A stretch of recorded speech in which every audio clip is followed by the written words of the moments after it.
हाँ जी, नमस्कार मित्रों। आप सभी लोगों का स्वागत है आज की ऑनलाइन बायोलॉजी की क्लास में। आप सभी लोग जानते हैं कि आरएस प्री के लिए टीम कलाम एक महत्वपूर्ण प्रोजेक्ट लेकर आई है, जिसमें जिस्ट के माध्यम से या हम कह सकते हैं क्विक रिवीजन के माध्यम से संपूर्ण टॉपिक्स का आपके रिवीजन करवाया जाएगा। तो हम यहाँ चर्चा करते हैं आज की क्लास में कुछ क्वेश्चंस के बारे में जो आरएस प्री के लिए 50 दिन की तैयारी टीम कलाम के साथ हमने शुरू की है। उसके तहत जो आज का टॉपिक है उसका नाम है आहार एवं पोषण। मैं आपको बता देना चाहता हूं कि आहार एवं पोषण में वही क्वेश्चन हम लोग लेकर आए हैं जो पिछले सालों की परीक्षाओं में बार बार पूछे जा रहे हैं, या एक दो सालों में आरपीएससी और अधीनस्थ मंत्रालय के द्वारा जो क्वेश्चन बार बार पूछे गए हैं उन्हीं क्वेश्चंस को हम लेकर के आए हैं। यहाँ सबसे ज्यादा क्वेश्चन पूछा जाता है विटामिन से। तो हम आज की क्लास में चलते हैं पहले क्वेश्चन की तरफ। और पहला क्वेश्चन है, निम्नलिखित में से कौन सा कथन सत्य है। आपको बताना है कि कौन से कथन सत्य हैं, और इस प्रकार के क्वेश्चन ज्यादा पूछे जाते हैं। तो क्वेश्चन को ज्ञान से पढ़ना और ज्ञान से पढ़ करके आपको बताना कि कौन सा कथन सत्य है और कौन सा कथन इसमें से गलत है। तो हम चर्चा करते हैं। विटामिन पोषकों का एक ऐसा वर्ग है जिसका मानव शरीर द्वारा जैव संश्लेषण नहीं किया जा सकता। आप सभी लोगों को ध्यान रखना है कि जो विटामिन है, ये विटामिन विद्यार्थियों सूक्ष्म मात्रिक पोषक तत्व होता है। हमारा जो भोजन है उस भोजन को या दो भागों में बांटा जाता है, वृहद मात्रिक पोषक तत्व और सूक्ष्म मात्रिक पोषक तत्व। वृहद मात्रिक पोषक तत्व उन्हें कहते हैं जिनको हमारे शरीर में अत्यधिक मात्रा में क्या होती है, आवश्यकता होती है। और वृहद मात्रिक पोषक तत्व में तीन आते हैं, कार्बोहाइड्रेट, वसा और प्रोटीन। विटामिन, खनिज, लवण जो है ये किस में आते हैं, सूक्ष्म मात्रिक में। और विटामिन का आपको ध्यान रखना है कि संश्लेषण मानव शरीर में नहीं होता है। विटामिन का संश्लेषण मानव शरीर में नहीं होता है, इसलिए हमें बाहर से भोजन के रूप में विटामिन लेने की क्या होती है, आवश्यकता होती है। तो विटामिन पोषकों का ऐसा वर्ग है जिसका मानव शरीर द्वारा जैव संश्लेषण नहीं किया जा सकता, विटामिन ए व डी को छोड़कर। तो पहला स्टेटमेंट एकदम सही है कि दो ऐसे विटामिन है, विटामिन ए और डी, इनका संश्लेषण मानव शरीर में होता है। विटामिन ए जो आप सभी लोग जानते हैं दृष्टि पटल या रेटिना के लिए अति आवश्यक होता है, और विटामिन डी जो होता है इसका संश्लेषण सूर्य की रोशनी में मानव की त्वचा में होता है। इसके अलावा एक विशेष विटामिन है विटामिन के, और विटामिन के का संश्लेषण किया जाता है ई कोलाई जीवाणु द्वारा। और आपको ध्यान रखना है ई कोलाई जीवाणु कहां पर पाया जाता है, बड़ी आंत्र, और बड़ी आंत्र का एक भाग होता है कोलोन या वृहदांत्र, उसमें ई कोलाई जीवाणु पाया जाता है जिसके द्वारा विटामिन के का भी क्या किया जाता है, संश्लेषण किया जाता है। विटामिन ई व के जल में घुलनशील होते हैं। तो आप सभी लोगों को ध्यान रखना है कि vitamin A, vitamin D, vitamin E और के, ये चार ऐसे विटामिन है जो वसा में घुलनशील होते हैं। और विटामिन बी और सी, ये दो ऐसे विटामिन है जो ये जल में घुलनशील होते हैं। तो विटामिन ई व के जल में घुलनशील नहीं होते, तो स्टेटमेंट गलत हो गया। और विटामिन बी व सी वसा में घुलनशील होते हैं, वसा में नहीं जल में घुलनशील होते हैं, तो ये स्टेटमेंट भी क्या हो गया, गलत हो गया। तो इसका राइट आंसर हो जाएगा केवल एक। जो पहला स्टेटमेंट है वो पहला स्टेटमेंट ही केवल सत्य है। आप सभी को ध्यान रखना है, विटामिन ए, डी, ई और के वसा में घुलनशील होते हैं, और विटामिन बी और सी जो होते हैं जल में घुलनशील होते हैं। अभी मैंने आपको बता दिया वसा में घुलनशील विटामिन ए, डी, ई और के, और जल में घुलनशील विटामिन बी और सी। पहली बात तो आपको यहीं पर ध्यान रखनी है। जो अगले क्वेश्चन की तरफ चलते हैं, तो निम्न में से कौन से विटामिन वसा में घुलनशील है। और वसा में घुलनशील मैंने अभी अभी चर्चा की थी, चार विटामिन होते हैं, ए, डी, ई और के। पहला ऑप्शन है बी12 एवं डी, तो ये गलत है क्योंकि विटामिन बी वसा में नहीं बल्कि किस में घुलनशील होता है, जल में। अगला ऑप्शन है ए एवं सी, तो ध्यान रखना है विटामिन सी भी किस में घुलनशील होता है, जल में। अगला ऑप्शन है विटामिन ए एवं डी, ये दोनों ही वसा में घुलनशील होता है। और अगला ऑप्शन है विटामिन सी और ई, जिसमें से विटामिन सी किस में घुलनशील होता है, जल में। तो इनमें से ऐसे कौन सा ऑप्शन है जो केवल वसा में घुलनशील होता है, तो दूसरे का जो राइट आंसर है वो हो जाएगा सी। विटामिन ए और डी जो होते हैं किस में घुलनशील होते हैं, वसा में घुलनशील होते हैं। पहला क्यों नहीं हुआ, क्योंकि विटामिन बी12 जल में घुलनशील है। विटामिन सी जल में घुलनशील है, विटामिन सी यहां पर भी जल में घुलनशील है। आपको बार बार कह रहा हूं, 4 विटामिन ए, डी, ई के किस में घुलनशील होते हैं? वसा में। और विटामिन बी और सी किस में घुलनशील होते हैं? जल में।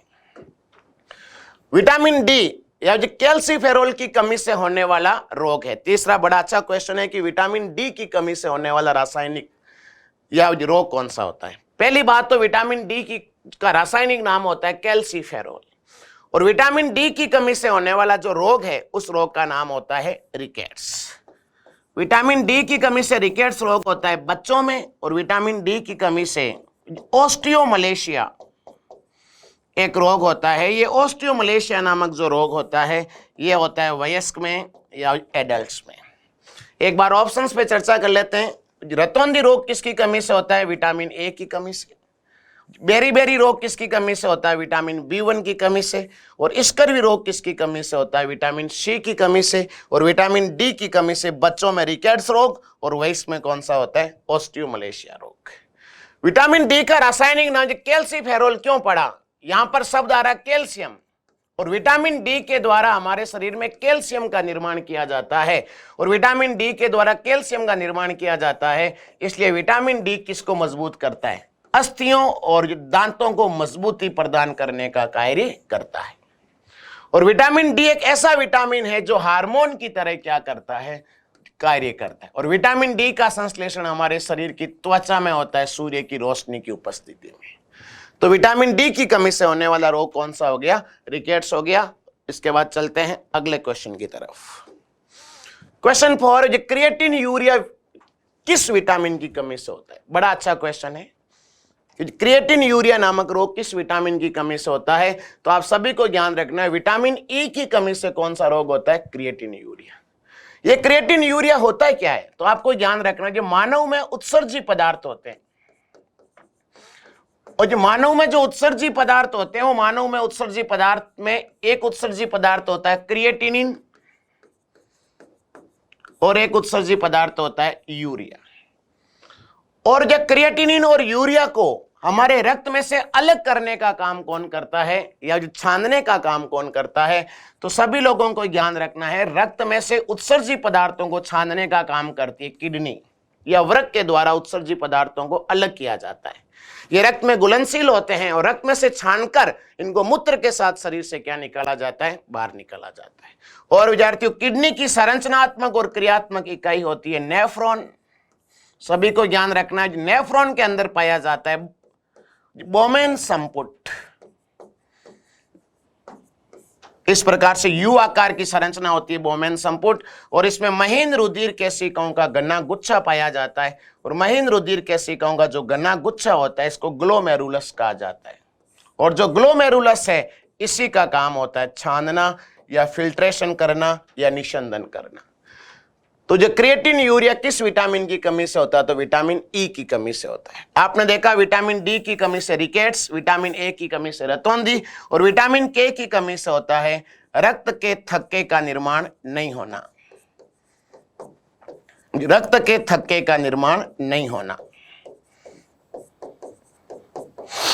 यहां पर हम थोड़ी सी बात करते हैं रक्त के थक्के के बारे में। रक्त का थक्का होता है क्या? क्लोट फॉर्मेशन किसे कहते हैं? तो सभी लोगों को ध्यान रखना है, जब व्यक्ति के चोट लग जाती है या उत्तक क्षति हो जाती है, टिश्यू डैमेज हो जाता है, तो हमारी रुधिर वाहिकाएं, जो शिरा धमनी है, ब्लड वेसल्स हैं, ये डैमेज हो जाती है, और यहां से रक्त बाहर निकलना क्या हो जाता है? प्रारंभ हो जाता है। लेकिन कुछ समय के पश्चात रक्त का बाहर निकलना, रक्त का बहना क्या हो जाता है? बंद हो जाता है, और इसी क्रिया को कहा जाता है रक्त के थक्के का क्या होना? निर्माण होना। आपसे पूछे ऐसा कौन सा विटामिन है जो रक्त के थक्के का निर्माण करता है? उस विटामिन का नाम होता है विटामिन के। और ऐसा कौन सा खनिज लवण है जो रक्त के थक्के का निर्माण करता है? मिनरल्स, जिसका नाम है कैल्शियम।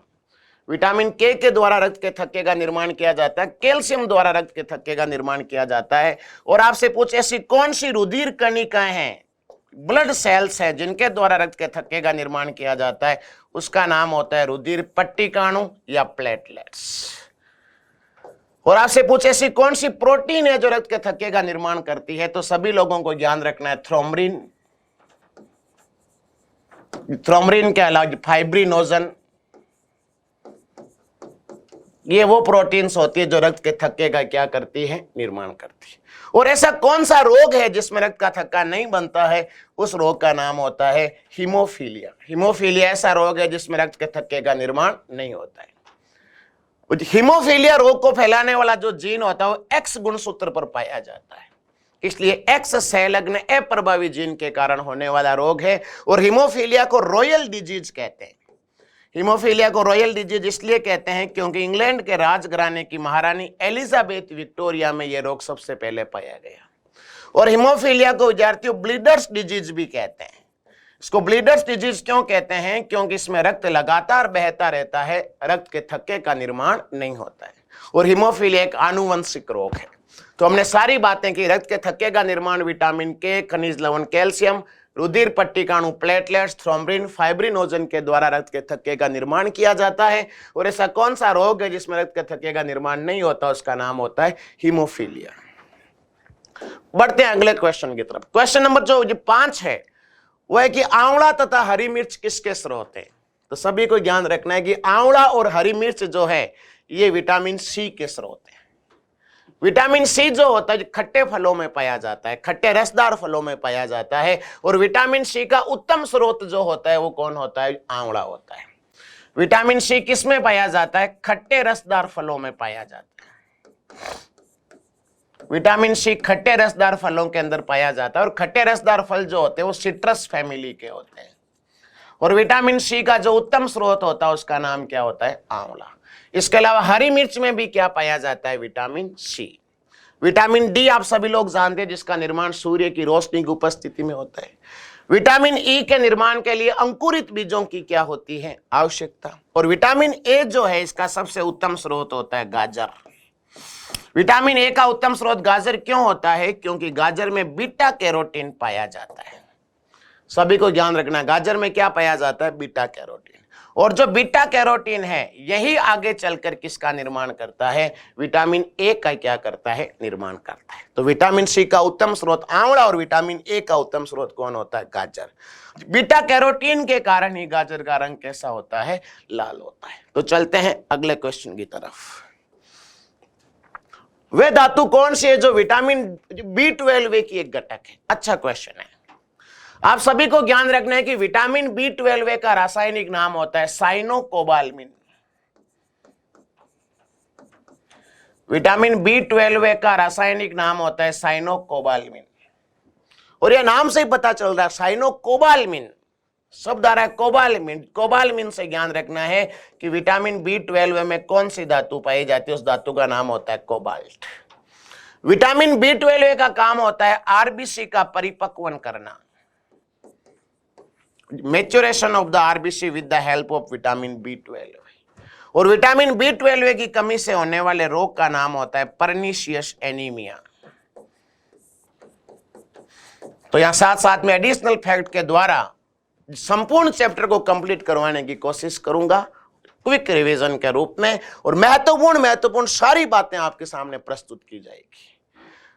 तो वे कौन सी धातु है जो विटामिन B12 की घटक होती है, उस धातु का नाम क्या होता है, कोबाल्ट। आपसे पूछे आयरन किस में पाया जाता है, तो आयरन पाया जाता है हीमोग्लोबिन में। मैग्नीशियम किस में पाया जाता है, तो मैग्नीशियम पाया जाता है क्लोरोफिल में। और जिंक का क्या रोल होता है, तो जिंक जो होती है वो एक संपूरक आहार के रूप में, कॉम्प्लीमेंट्री फूड के रूप में दिया जाता है, उसका वो यूज होता है जिंक।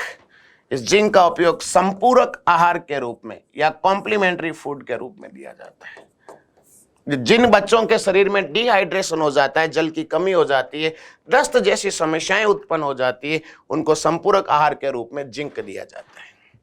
चलते हैं नेक्स्ट क्वेश्चन की तरफ। क्वेश्चन नंबर 7 बहुत आसान है। प्रातःकालीन धूप में मानव शरीर में कौन सा विटामिन उत्पन्न होता है, तो सभी लोग जानते हैं विटामिन डी जो है वो प्रातःकालीन धूप के अंदर क्या होता है, संश्लेषित होता है। अब यहां पर कुछ विटामिन के बारे में विशेष चर्चा करता हूं, एडिशनल फैक्ट की बात करता हूं। सबसे पहले आपसे पूछे कि विटामिन की खोज किसने की थी, तो विटामिन की खोज की थी हॉपकिंस ने। इनका सहयोगी था ल्यूनिन। और विटामिन शब्द किसके द्वारा दिया गया था, तो विटामिन शब्द दिया गया था फंक के द्वारा। आपसे पूछे सर्वप्रथम खोजा गया विटामिन कौन सा होता है, तो सर्वप्रथम खोजा गया विटामिन था विटामिन सी, जिसका रासायनिक नाम होता है एस्कॉर्बिक एसिड। विटामिन सी खट्टे रसदार फलों में पाया जाता है। फिर आपसे पूछे प्रयोगशाला में संश्लेषित प्रथम विटामिन, सर्वप्रथम खोजा गया विटामिन सी, लेकिन ऐसा कौन सा विटामिन है जिसको लेबोरेटरी में संश्लेषित किया गया, आश्रित किया गया, उस विटामिन का नाम होता है विटामिन बी1, और विटामिन बी1 का रासायनिक नाम होता है थायमिन। अगला आता है संक्रमण रोधी व नेत्र ज्योति के लिए आवश्यक विटामिन। संक्रमण रोधी का मतलब जो इन्फेक्शन से लड़ता है, इन्फेक्शन के खिलाफ लड़ता है। और ऐसा कौन सा विटामिन है जो आंखों की रोशनी के लिए सबसे ज्यादा इंपॉर्टेंट है, तो आप सभी लोग जानते हैं संक्रमण रोधी व नेत्र ज्योति के लिए आवश्यक जो विटामिन होता है, उस विटामिन का नाम होता है विटामिन ए, और विटामिन ए का रासायनिक नाम होता है रेटिनॉल। विटामिन ए अपना प्रभाव कहां दर्शाता है, तो हमारी आंख के अंदर एक स्तर होता है दृष्टि पटल या रेटिना, और दृष्टि पटल या रेटिना पर एक वर्णक बनता है रोडोप्सिन वर्णक, जो अंधकार और प्रकाश में भेद करने का कार्य करता है। विटामिन ए की कमी से रोडोप्सिन वर्णक का प्रॉपर निर्माण नहीं हो पाता है, जिसके कारण व्यक्ति को रतौंधी रोग हो जाता है। और विटामिन ए तो जाहिर सी बात है नेत्र ज्योति के लिए क्या होता है, आवश्यक होता है। ऐसा कौन सा विटामिन है जो हार्मोन की तरह कार्य करता है, वेरी वेरी इंपॉर्टेंट। तो जो विटामिन हार्मोन की तरह कार्य करता है उस विटामिन का नाम होता है विटामिन डी, और विटामिन डी का रासायनिक नाम होता है कैल्सिफेरॉल। अगला आता है एंटी हिमोरेजिक विटामिन। ऐसा कौन सा विटामिन है जो रक्त के थक्के का निर्माण करता है, उसका नाम होता है विटामिन के, और विटामिन के का रासायनिक नाम होता है फाइलोक्विनोन या नेप्थोक्विनोन। और आपसे पूछे ऐसा कौन सा विटामिन है जो घाव को भरने का कार्य करता है, ऐसा कौन सा विटामिन है जिसके द्वारा घाव को भरा जाता है, अच्छा क्वेश्चन है। तो घाव को भरने का कार्य करता है विटामिन सी। और विद्यार्थियों जनन उपकला, ऐसा कौन सा विटामिन है जिसके द्वारा जर्मिनल एपिथेलियम, वर्षण और अंडाशय का आंतरिक स्तर होता है, जिसको जर्मिनल एपिथेलियम जनन उपकला कहा जाता है, जहां पर गैमेट्स का विकास होता है, नर के टेस्टिस में शुक्राणु का विकास होता है, मादा के अंडाशय में अंडाणु का विकास होता है। और जो जनन उपकला या जर्मिनल एपिथेलियम या शुक्राणु अंडाणु के विकास के लिए जो विटामिन आवश्यक होता है, उस विटामिन का नाम होता है विटामिन ई। और विटामिन ई को ब्यूटी विटामिन भी कहा जाता है, क्योंकि स्किन में बनने वाले फ्री रेडिकल्स को ये क्या करता है, नष्ट करता है। और विटामिन ई का रासायनिक नाम होता है टोकोफेरोल। क्या नाम होता है, टोकोफेरोल। और विटामिन ई जो है वो अपना प्रभाव जनन उपकला पर दर्शाता है, इसलिए विटामिन ई की कमी से नपुंसकता रोग हो जाता है।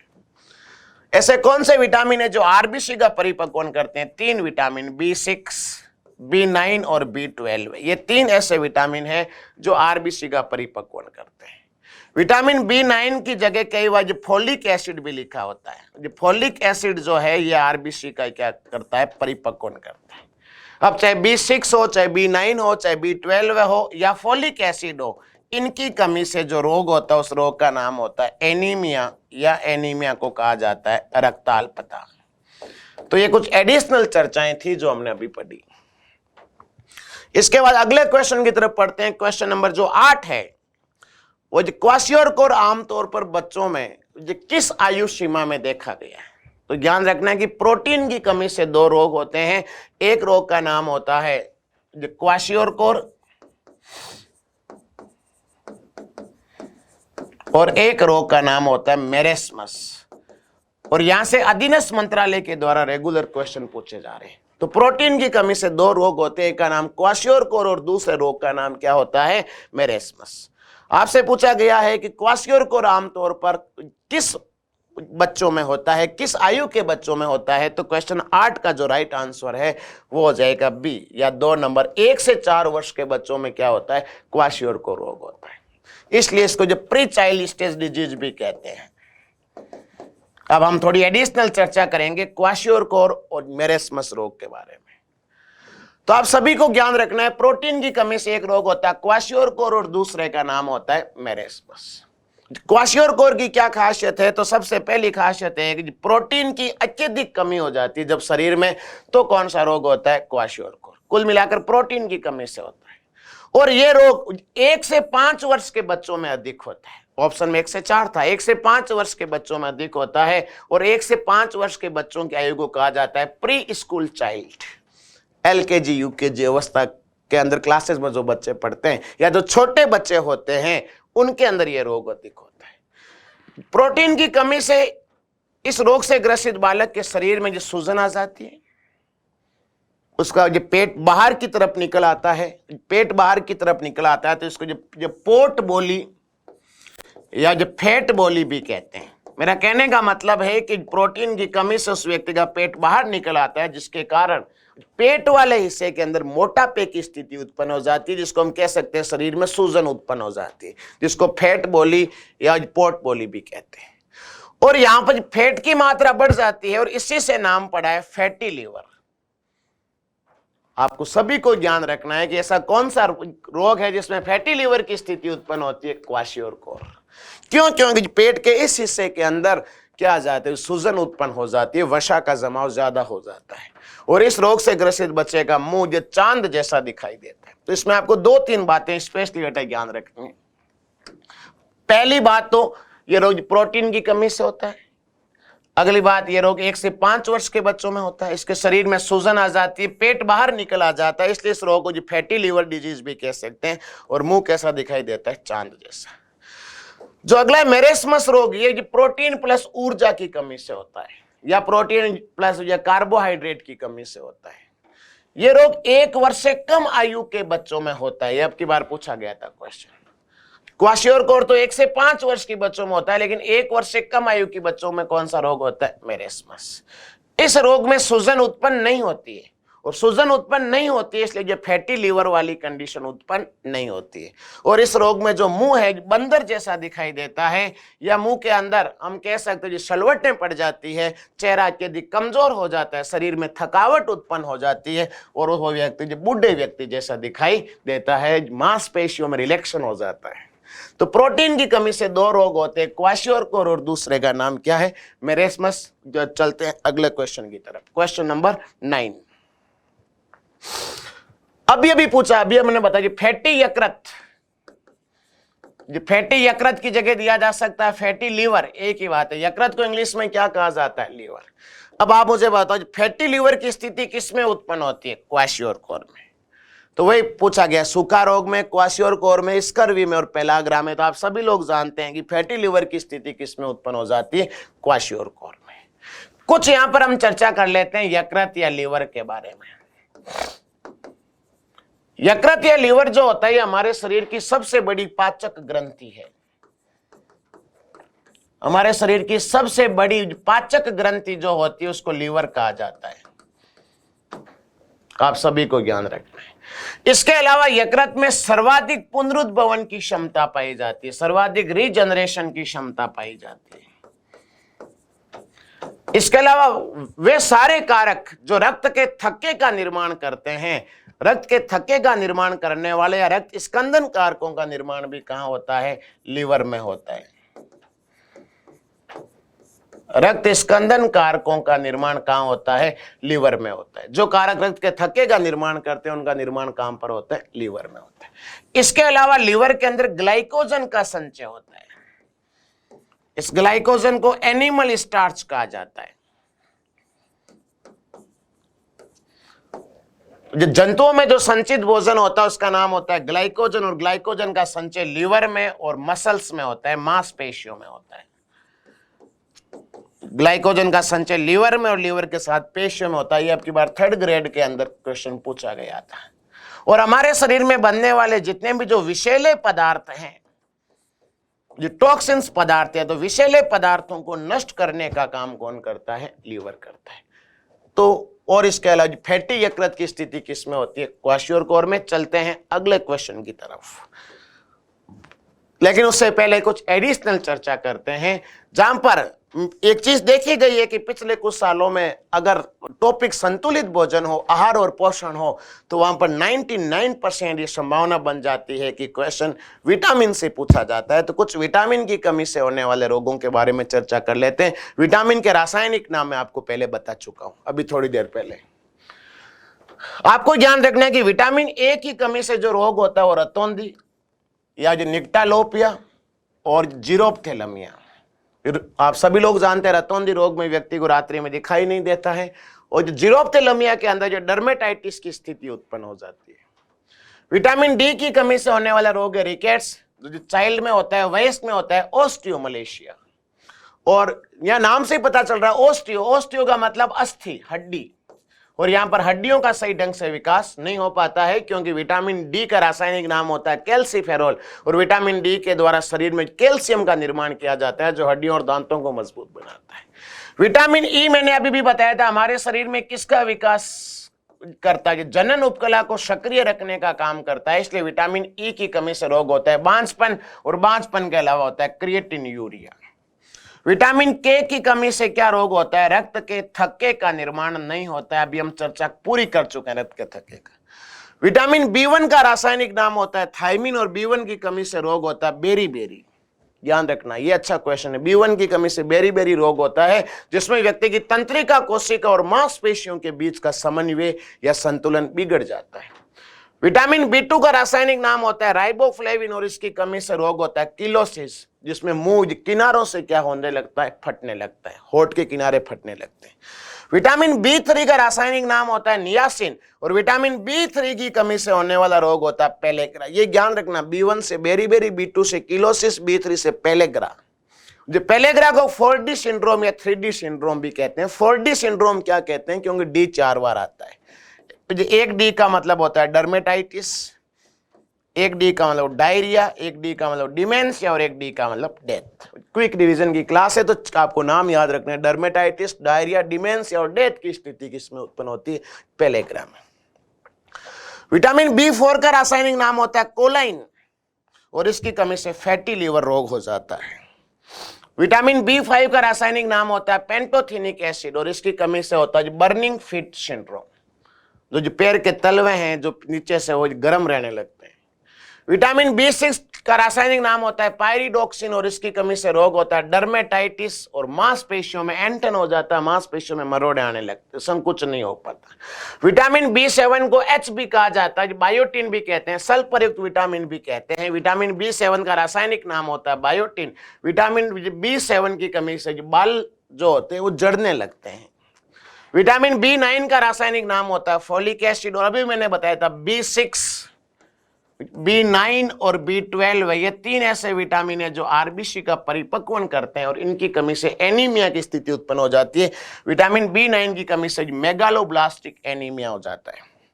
विटामिन बी12 का रासायनिक नाम होता है साइनोकोबाल्मिन, इसमें कोबाल्ट धातु पाई जाती है, इसकी कमी से पर्निशियस एनीमिया रोग हो जाता है। विटामिन सी का रासायनिक नाम होता है एस्कॉर्बिक एसिड, इसकी कमी से स्कर्वी रोग हो जाता है। इसके अलावा इसे सेलर्स डिजीज भी कहा जाता है, तो इसका आप स्क्रीनशॉट लीजिएगा। सेलर्स डिजीज किसकी कमी से होता है, विटामिन सी की कमी से। अगला क्वेश्चन नंबर 10वां है कि निम्नलिखित में से कौन सी शर्करा तत्काल ऊर्जा प्रदान करती है। आप सभी लोगों को ध्यान रखना है कि सबसे जल्दी ऊर्जा प्रदान करने का काम करता है कार्बोहाइड्रेट, और सबसे ज्यादा ऊर्जा प्रदान करने का काम करती है वसा। लेकिन कार्बोहाइड्रेट के अंदर भी सबसे जल्दी ऊर्जा प्रदान करने का काम करती है ग्लूकोज।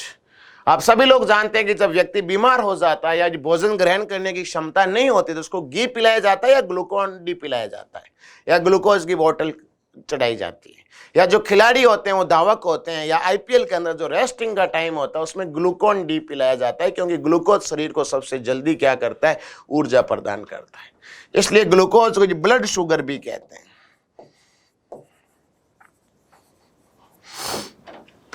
इसके बाद हम बात करते हैं लैक्टोज। लैक्टोज को मिल्क शुगर कहते हैं, या दुग्ध शर्करा कहते हैं।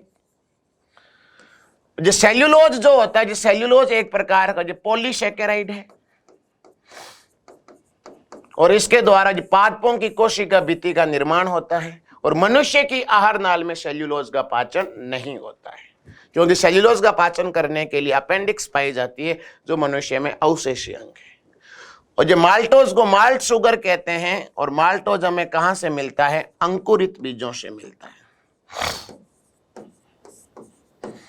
इसलिए इसको माल्ट शुगर कहा जाता है। मैं फटाफट थोड़ा सा कार्बोहाइड्रेट के बारे में आपको जानकारी दे दूं। कार्बोहाइड्रेट का मतलब होता है कार्बन के हाइड्रेट, जिसमें कार्बन, हाइड्रोजन और ऑक्सीजन जो होते हैं ये 1:2:1 में पाए जाते हैं। ये शरीर को सबसे जल्दी ऊर्जा प्रदान करने का कार्य करते हैं। कार्बोहाइड्रेट के 3 प्रकार होते हैं। जो सबसे पहला प्रकार है जिसका नाम है मोनोसैकेराइड, ये सबसे सरलतम कार्बोहाइड्रेट होते हैं और नाम से ही पता चल रहा है मोनो का मतलब एक, सैकेराइड का मतलब शर्करा। इसमें शर्करा का केवल कितना अणु पाया जाता है? 1 अणु पाया जाता है। मोनोसैकेराइड के उदाहरण आपको ध्यान रखना है। एक उदाहरण होता है ग्लूकोज, एक उदाहरण होता है फ्रक्टोज और एक उदाहरण होता है गैलेक्टोज। ये मोनोसैकेराइड के 3 उदाहरण हैं, ग्लूकोज, फ्रक्टोज और गैलेक्टोज। जो ग्लूकोज है इसको ब्लड शुगर कहते हैं, रक्त शर्करा कहते हैं। इसके अलावा ग्रेप शुगर भी कहा जाता है। जो फ्रक्टोज को फ्रूट शुगर कहते हैं, फ्रक्टोज को फ्रूट शुगर कहा जाता है। और सबसे मीठी जो शर्करा होती है वो फ्रक्टोज होती है, शहद में भी पाई जाती है, इसलिए हनी शुगर भी कहते हैं। और जो गैलेक्टोज है, इस गैलेक्टोज को ब्रेन शुगर कहते हैं। जब मोनोसैकेराइड इकाइयां आपस में मिल जाती है तो ओलिगोसैकेराइड या जो डाइसैकेराइड का निर्माण होता है। ओलिगोसैकेराइड या किसका निर्माण होता है? डाइसैकेराइड का। आपको ध्यान रखना है ग्लूकोज और ग्लूकोज जब आपस में मिलते हैं तो माल्टोज का निर्माण करते हैं। ग्लूकोज और फ्रक्टोज जब आपस में मिलते हैं तो सुक्रोज का निर्माण करते हैं। और ग्लूकोज और गैलेक्टोज जब आपस में मिलते हैं तो लैक्टोज का निर्माण करते हैं। तो यह भी प्रश्न पूछा जा सकता है कि निम्न में से कौन सा मोनोसैकेराइड है या नहीं है, या निम्न में से कौन सा डाइसैकेराइड। डाइसैकेराइड के 3 उदाहरण है, माल्टोज, सुक्रोज और लैक्टोज। जो माल्टोज है इसको माल्ट शुगर कहते हैं, अंकुरित बीजों में पाई जाती है। सुक्रोज के ये काफी सारे नाम हैं। सुक्रोज को इक्सु शर्करा कहा जाता है, सुक्रोज को व्यापारिक शर्करा कहा जाता है। लैक्टोज जो होता है, लैक्टोज को मिल्क शुगर कहते हैं। सुक्रोज को जो केन शुगर भी कहा जाता है, क्योंकि शुगर केन से प्राप्त होता है, इसलिए सुक्रोज को केन शुगर कहते हैं। सुक्रोज के कई नाम हैं। सुक्रोज को हाउस होल्ड शुगर भी कहते हैं। सुक्रोज जो होता है गन्ने से प्राप्त होता है, इसलिए केन शुगर भी कहते हैं। इसको किचन शुगर भी कहा जाता है।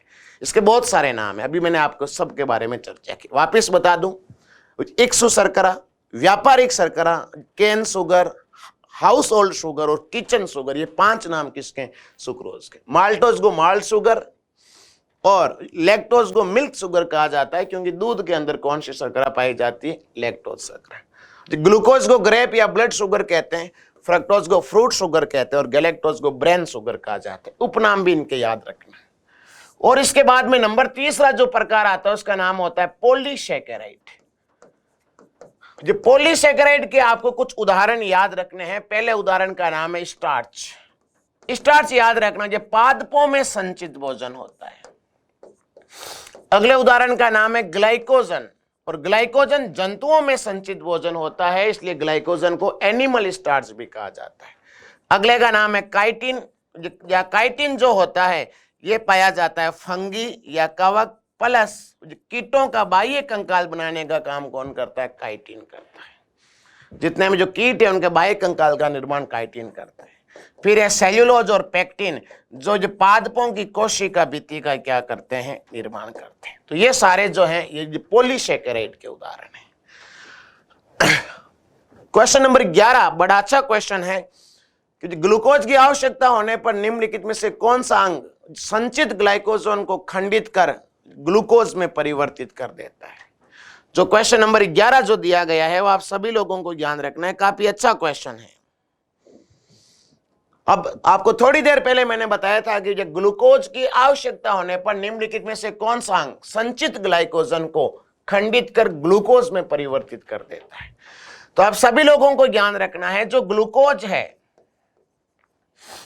इस ग्लूकोज को ग्लाइकोजन में बदलने का कार्य जो हार्मोन करता है उस हार्मोन का नाम होता है इंसुलिन। और जो इंसुलिन है इसका स्रावन करती है अग्नाशय की बीटा कोशिका। ध्यान रखना, इंसुलिन का स्रावन अग्नाशय की बीटा कोशिका करती है। और इंसुलिन हार्मोन के द्वारा ग्लूकोज को किस में बदला जाता है? ग्लाइकोजन में। ग्लाइकोजन जंतुओं में संचित भोजन होता है, लेकिन ग्लाइकोजन का संचय कहां होता है? लीवर में होता है। ग्लूकोज को ग्लाइकोजन में बदलता इंसुलिन है, और इंसुलिन का सिक्रेशन अग्नाशय की बीटा कोशिका करती है, लेकिन ग्लाइकोजन का स्टोरेज कहां होता है? लीवर में। ग्लाइकोजन संचित कहां हुआ है? लीवर में। यह अलग बात है, हार्मोन कहां से छोड़ा गया? अग्नाशय से। इस ग्लाइकोजन को वापस ग्लूकोज में बदलने का कार्य जो हार्मोन करता है उसका नाम होता है ग्लूकागोन हार्मोन, और ग्लूकागोन हार्मोन का सिक्रेशन करती है अग्नाशय की अल्फा कोशिका। ये ग्लूकागोन और इंसुलिन दोनों हार्मोन एक दूसरे के उल्टे काम करते हैं। ग्लूकोज को ग्लाइकोजन में बदलता कौन है? इंसुलिन। इस ग्लाइकोजन को वापस ग्लूकोज में बदलता कौन है? ग्लूकागोन। इंसुलिन और ग्लूकागोन का सिक्रेशन कहां से होता है? अग्नाशय से। लेकिन ग्लाइकोजन का संचय कहां होता है? यकृत में। ग्लाइकोजन इकट्ठा कहां हुआ है? लीवर में। इसके ग्लाइकोजन का विखंडन भी कहां होगा? लीवर में होगा मित्रों। यह अलग बात है, हार्मोन कहां से स्रावित हुए? अग्नाशय से, लेकिन विखंडन कहां होगा? लीवर में। तो राइट आंसर क्या हो जाएगा? लीवर। अगला क्वेश्चन है, यीस्ट किसका महत्वपूर्ण स्रोत है? अच्छा क्वेश्चन है, क्वेश्चन नंबर 12 है, यीस्ट किसका महत्वपूर्ण स्रोत है? तो यीस्ट होता है विटामिन बी का महत्वपूर्ण स्रोत। कुछ बातें करते हैं यीस्ट के बारे में। यीस्ट का वैज्ञानिक नाम होता है सैकेरोमाइसिस सर्विसी। यीस्ट का वैज्ञानिक नाम होता है सैकेरोमाइसिस सर्विसी। और यीस्ट आपको ध्यान रखना एक कोशिकीय कवक है। यीस्ट कैसा कवक है? एक कोशिकीय कवक। इस दुनिया के सारे कवक सामान्यतया मल्टी सेल्यूलर बहुकोशिकीय होते हैं, लेकिन यीस्ट एकमात्र ऐसा कवक है जो क्या है? एक कोशिकीय। और यीस्ट के द्वारा कौन सी क्रिया में महत्वपूर्ण भूमिका निभाता है? जहां किण्वन या फर्मेंटेशन की क्रिया में महत्वपूर्ण योगदान कौन निभाता है? यीस्ट। और ये यीस्ट के द्वारा किसका उत्पादन किया जाता है? बियर में। और यीस्ट के द्वारा बेकरी प्रोडक्ट का उत्पादन किया जाता है। और यीस्ट के द्वारा विटामिन बी का क्या किया जाता है? निर्माण किया जाता है। विटामिन बी का स्रोत कौन होता है? यीस्ट होता है। तो आपको ध्यान रखना है, yeast is equal to triple B. Yeast is equal to triple B. पहले बी का मतलब यीस्ट के द्वारा किसका उत्पादन किया जाता है? बियर का। बियर के अंदर पाया जाता है 7 से 8% एथिल एल्कोहल, इसलिए एथिल एल्कोहल का उत्पादन भी कौन करता है? यीस्ट। ये यीस्ट के द्वारा कौन से प्रोडक्ट बनाए जाते हैं? Bakery product. और यीस्ट के द्वारा किस विटामिन का निर्माण किया जाता है? विटामिन बी का क्या किया जाता है? निर्माण। यीस्ट का वैज्ञानिक नाम होता है सैकेरोमाइसिस सर्विसी। और यीस्ट क्या होता है? एक कोशिकीय कवक होता है। क्वेश्चन 13 अभी अभी हमने चर्चा की थी इसके बारे में कि मानव शरीर में कार्बोहाइड्रेट किस रूप में संचित होता है? ग्लाइकोजन के रूप में। और इसलिए कार्बोहाइड्रेट को कहा जाता है एनिमल स्टार्च। और कार्बोहाइड्रेट का ग्लाइकोजन के रूप में संचय कहां होता है? यकृत में। जो मंड है, इस मंड का दूसरा नाम है स्टार्च। स्टार्च होता है पादपों में संचित भोजन। पादपों में संचित जो भोजन होता है उसका नाम होता है स्टार्च। स्टार्च का पाचन जो हार्मोन जो एंजाइम करता है, उस एंजाइम का नाम होता है लारिये एमाइलेज।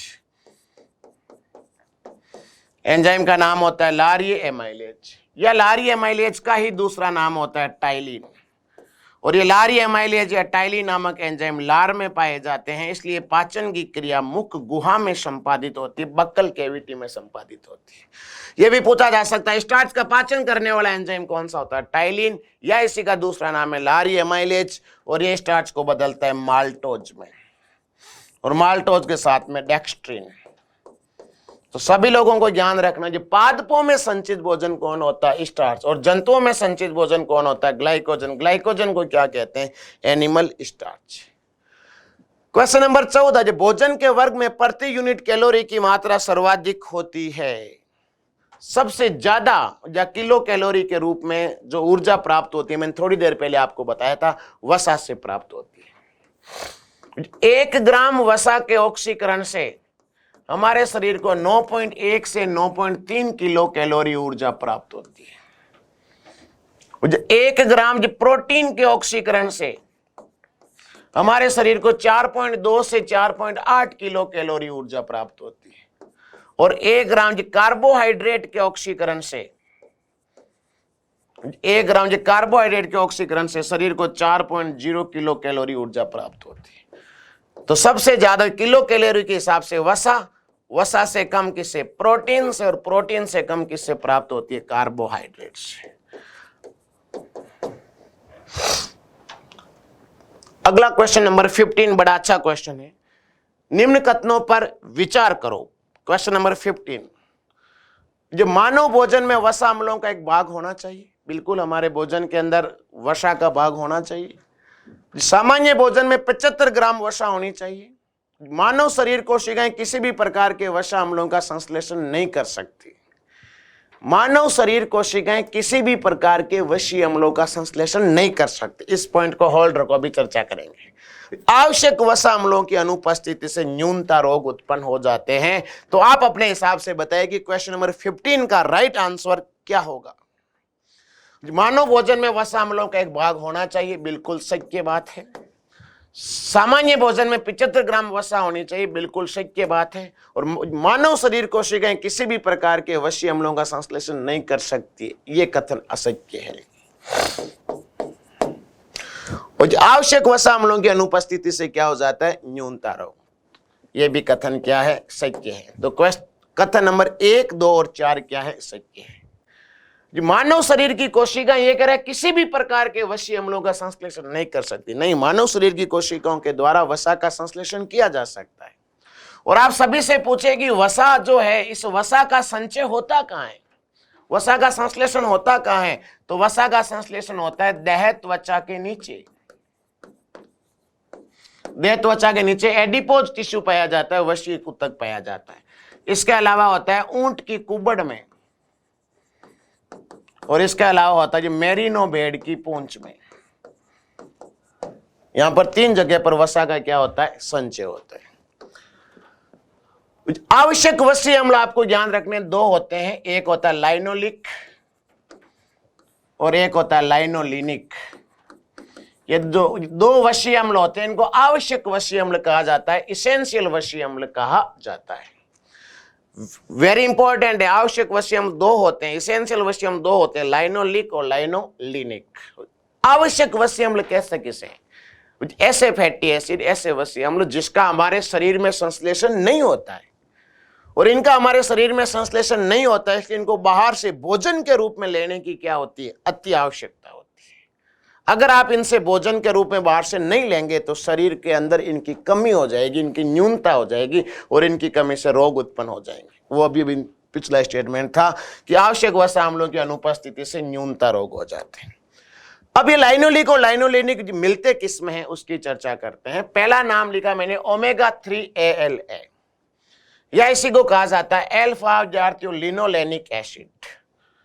मैंने अभी बताया कि विद्यार्थियों लाइनोलिक और लाइनोलिनिक 2 ऐसे फैटी एसिड है जिनका संश्लेषण शरीर में नहीं होता है, बाहर से भोजन के रूप में लेना पड़ता है। और जो ओमेगा 3 है ALA अल्फा लिनोलेनिक एसिड, ये मिलेगा अखरोट और अलसी के तेल से या तेलीय बीजों से। जो ओमेगा 3 फैटी एसिड है इसको कहा जाता है poly unsaturated fatty acid. PUFA का उदाहरण है ओमेगा 3 फैटी एसिड। और ओमेगा 3 फैटी एसिड कहां से मिलेगा? ध्यान रखना, कॉड लिवर से, तेल या ऑयल से, और मछली के तेल से। इसमें ज्यादा पूछा जाता है कि मछली के तेल से क्या प्राप्त होता है? Omega 3 fatty acid. मछली के तेल से कौन सा प्राप्त होता है? Omega 3 fatty acid.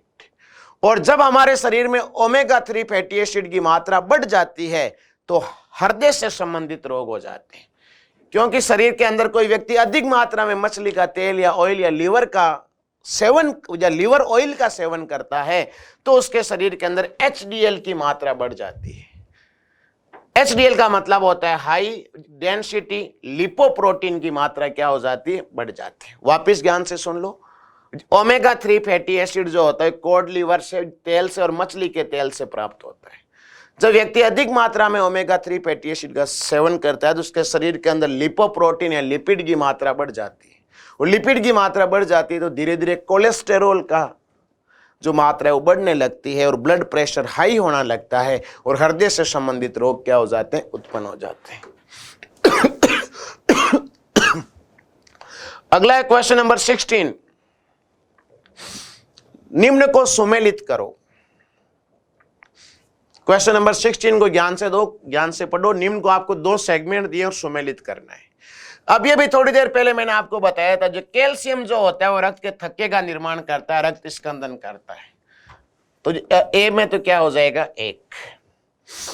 उसके बाद में जो आपको इजी है पहले वो करने चाहिए, मैं तो सारे ही बताऊंगा।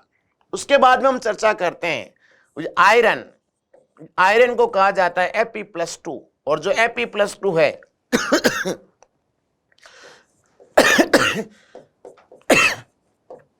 यह आयरन जो है ये किस में पाया जाता है? हीमोग्लोबिन में।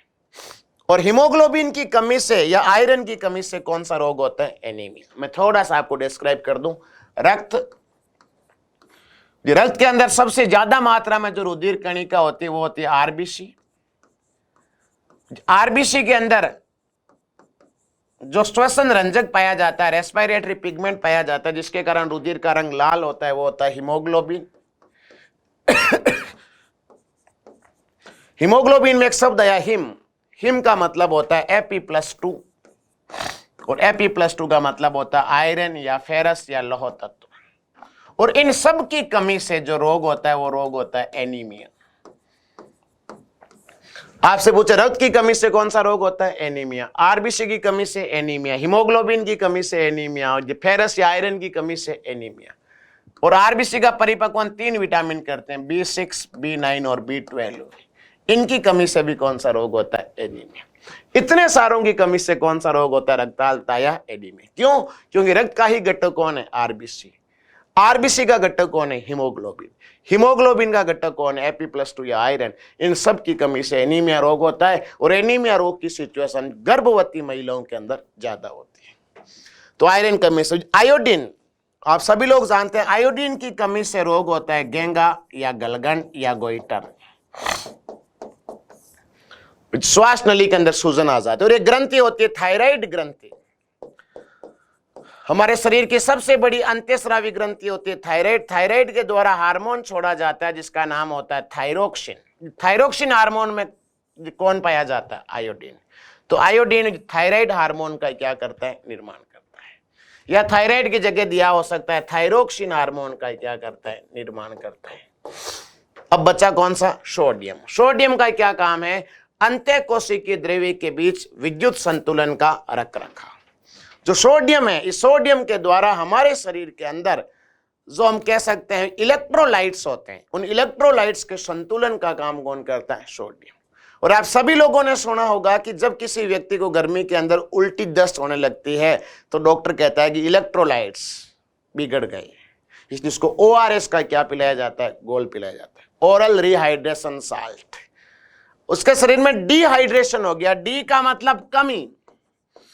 किसकी कमी? हाइड्रेशन। हाइड्रेशन का मतलब जल की कमी। उसके शरीर में जल की कमी हो जाती है, इसलिए उल्टी दस्त होने लगते हैं। इसलिए ओरल रिहाइड्रेशन, री का मतलब दोबारा, हाइड्रेशन मतलब जल की कमी को दूर करना। इसलिए सोडियम या नमक जो होते हैं वो इलेक्ट्रोलाइट्स की मात्रा को क्या करता है? संतुलित करता है। तो इसका आप सभी लोग जानते हैं कि जो क्वेश्चन नंबर ये है 16 का राइट आंसर क्या हो जाएगा?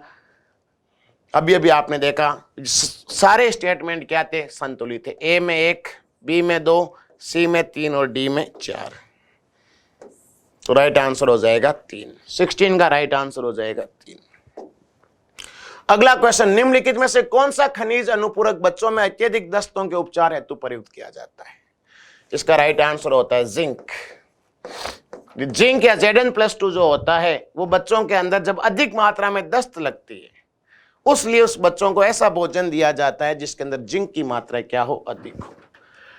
लोहा तत्व अभी मैंने बताया किसमें पाया जाता है? हीमोग्लोबिन में। मैग्नीशियम जो होता है वो पाया जाता है क्लोरोफिल वर्णक में। क्लोरोफिल वर्णक के कारण पत्तियों का रंग कैसा होता है? हरा होता है। क्वेश्चन नंबर 18 बड़ा अच्छा क्वेश्चन है कि आजकल दूध को संतुलित आहार नहीं माना जाता है क्योंकि इसमें अभाव होता है। तो आप सभी लोगों को ज्ञान रखना है दूध में मैग्नीशियम और विटामिन डी का, आयरन और विटामिन सी का, कैल्शियम और विटामिन सी का, और आयरन और विटामिन के का। बड़ा अच्छा क्वेश्चन है 18। आपको ध्यान रखना दूध में किसकी कमी होती है? सभी को ध्यान रखना है दूध में आयरन और विटामिन सी की कमी होती है। दूध में लौह तत्व नहीं पाया जाता है, इसलिए दूध में आयरन व किसकी कमी होती है? विटामिन सी का अभाव होता है, इसलिए दूध को संतुलित आहार नहीं माना जाता है।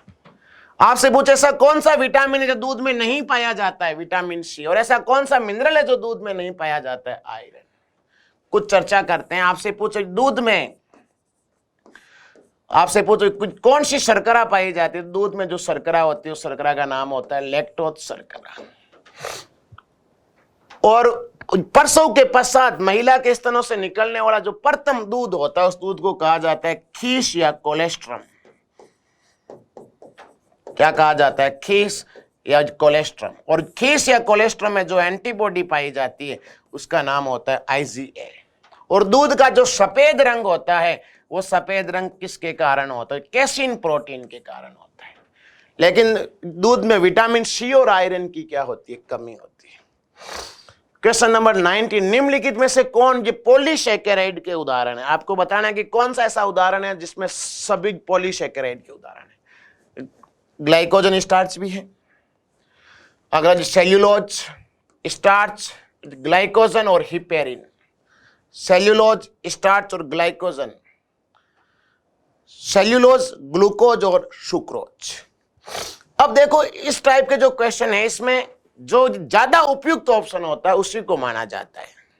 हालांकि इसमें जो पहला ऑप्शन है ग्लाइकोजन और स्टार्च वो भी पॉलीसैकेराइड का उदाहरण है, लेकिन जो ऑप्शन ज्यादा उपयुक्त हो उसी को माना जाता है। अब आप देखो ग्लाइकोजन स्टार्च इसमें दे रखा है, इसमें भी क्या है? ग्लाइकोजन और स्टार्च। यहां दे रखा है सेल्यूलोज, स्टार्च और ग्लाइकोजन, सेल्यूलोज, स्टार्च और ग्लाइकोजन, ये इसमें सम्मिलित हो रहा है।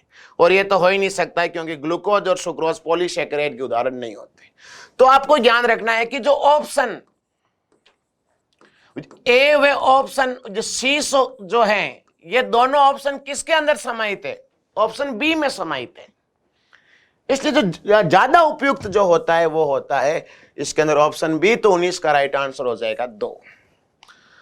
मैं जो थोड़ी सी चर्चा कर लेता हूं। सेल्यूलोज कहां पाया जाता है? पादपों की कोशिका भित्ति में। पादपों में संचित भोजन कौन होता है? स्टार्च। जंतुओं में संचित भोजन कौन होता है? ग्लाइकोजन। और हिपेरिन जो होता है ये ध्यान रखना, हिपेरिन प्राकृतिक रक्त प्रतिस्कंदक पदार्थ होता है। हिपेरिन प्राकृतिक रक्त प्रतिस्कंदक पदार्थ होता है, या हम कह सकते हैं हिपेरिन रक्त को जमने से रोकता है। हिपेरिन रक्त को जमने से रोकता है। या जैसे ये रुधिर वाहिकाएं हैं, जैसे धमनी है, धमनी के अंदर रक्त बह रहा है तो इस धमनी के अंदर थक्के का निर्माण नहीं होने देता। यह रक्त को जमने से रोकने का काम कौन करता है? हिपेरिन। और लास्ट क्वेश्चन, किसी एथलीट को तात्कालिक ऊर्जा के लिए निम्नलिखित में से क्या देना चाहिए?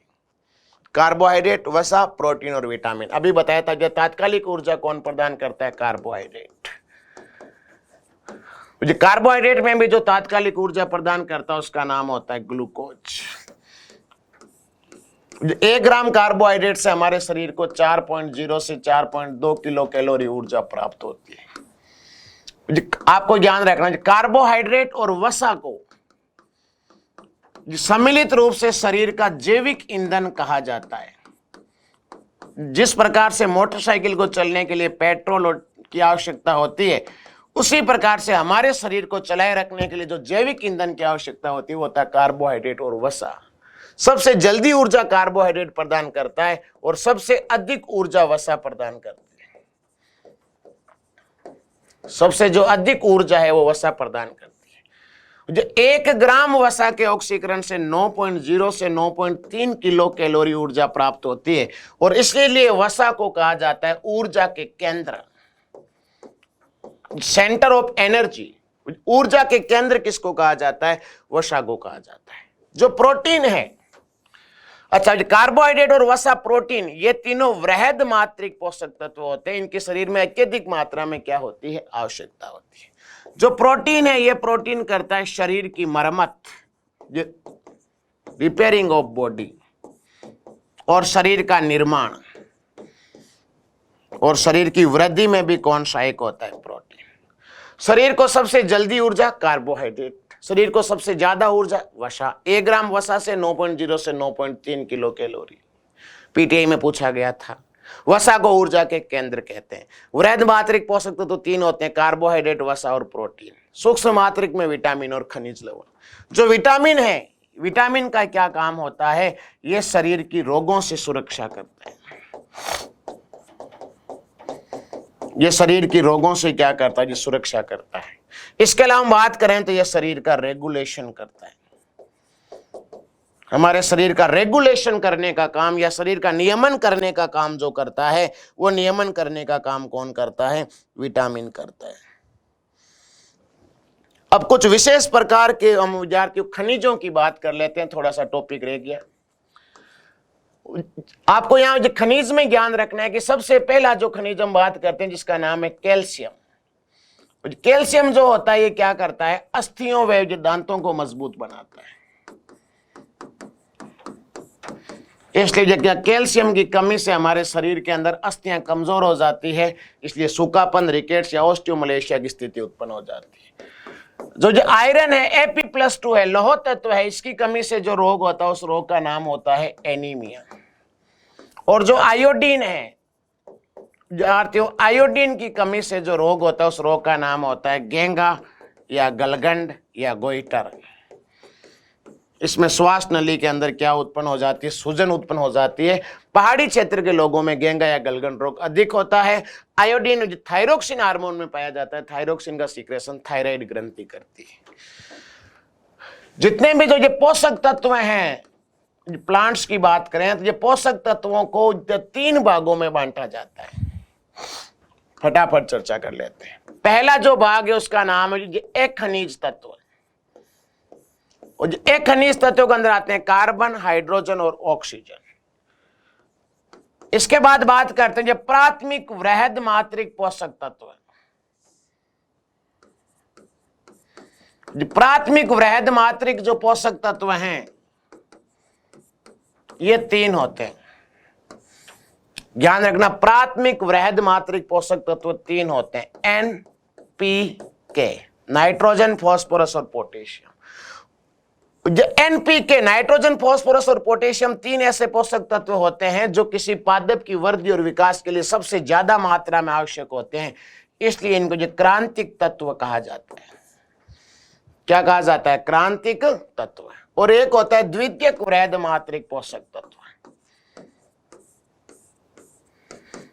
ये होता है सल्फर, मैग्नीशियम और कैल्शियम।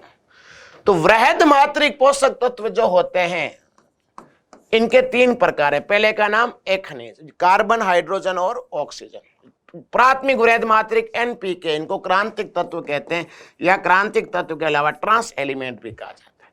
द्वितीय वृहद मात्रिक पोषक तत्व होते हैं सल्फर, मैग्नीशियम और कैल्शियम। सबसे ज्यादा बच्चा यही कंफ्यूज होता है सल्फर के अंदर, वो सोचता है सल्फर सूक्ष्म मात्रिक पोषक तत्व है।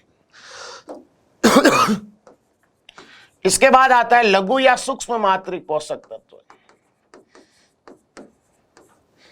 लघु या सूक्ष्म मात्रिक पोषक तत्व एक ट्रिक है, जो बे मन क्यों जीमो, बे मन क्यों जीमो, कल नहीं मिलेगा क्या, जब बे मन क्यों जीमो, कल नहीं मिलेगा क्या। पहला नाम है या बे का मतलब बोरोन, मन Mn मैग्नीज, क्यों Cu कॉपर, जी से जिंक Zn, मो से मोलिब्डेनम, कल से क्लोराइड, नी से निकल। ये ऐसे पोषक तत्व होते हैं जिनको सूक्ष्म मात्रिक पोषक तत्व कहा जाता है।